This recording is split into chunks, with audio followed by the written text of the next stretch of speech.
We are in Rhode Island, which is the smallest state in the United States of America, but its Lithuanian community managed to reach a unique goal. The state legislature has actually recognized the Lithuanian Day of Independence as a state holiday. And we are standing next to what used to be the major hub of Lithuanian activities here, the only Lithuanian church in Rhode Island.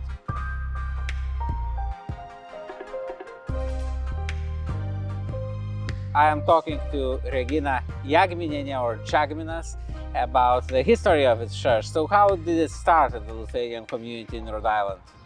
The Lithuanian community in Rhode Island started, for the most part, at the beginning of the 20th century. The first wave of immigrants came to Rhode Island, mostly to work in a lot of the factories and mills, which were a big part of Rhode Island's history during the Industrial Revolution.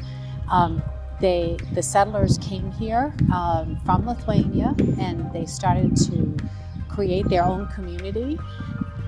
Originally, the community overlapped a lot with the Polish community, which was also in the same area. Yeah, as I read, actually, they used the same church, but Lithuanian people wanted independence from Polish parish at the time, yeah? Exactly. And so the Lithuanians were able to get permission from the Bishop of Providence to start their own parish.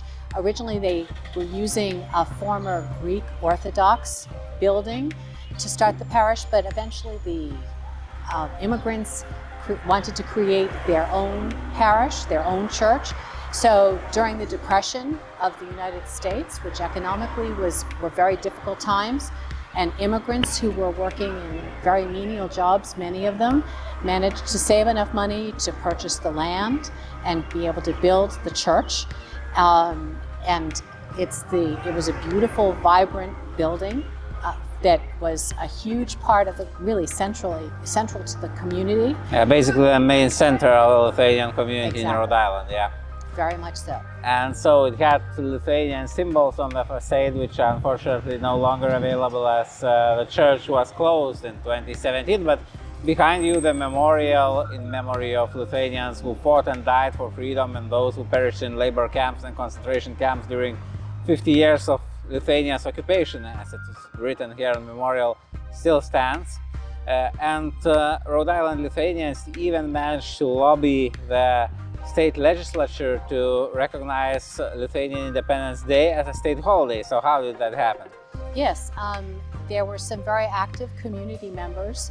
They were working very hard for Lithuanians' freedom and independence during the occupation period. And as a way of keeping Lithuania in the forefront of the world, they wanted to have opportunities where they could advertise basically what was happening in Lithuania. One of them was through Lithuanian Independence Day, and so they actually lobbied local lawmakers such as René Lafayette to put in legislation, and what ended up happening is a proclamation was generated by the Rhode Island legislature honoring Lithuanian Independence Day in February. And it's something that the Lithuanian community is very proud of because they were able to get that recognition. One of many ways that the parishioners worked very hard to make sure that Lithuania remained in the world's consciousness during occupation. And one of the other many things that the parish was involved in is they had their own school, which was from grade 1 through grade 8 until they were, for many years, taught the Lithuanian children of the community not only their reading, writing, and arithmetic, but also religion and Lithuanian language. So a way to keep the Lithuanian language continuing and culturally vibrant here in the community. So your family has immigrated in 1914, yes? So basically they saw entire history of this parish from its start to its unfortunate end. So how did it end? Sadly, what ended up happening is that as the generations started to move out to the suburbs, The children of the original immigrant families that came over moved out to the suburbs and surrounding communities, and they were no longer as actively involved in the church and the parish. Their intermarriage into other ethnic groups, and so as a result, it ended up that the parish had fewer and fewer parishioners that came. It was really the older generation, my parents, for instance, that would come, and eventually it was just too few of them.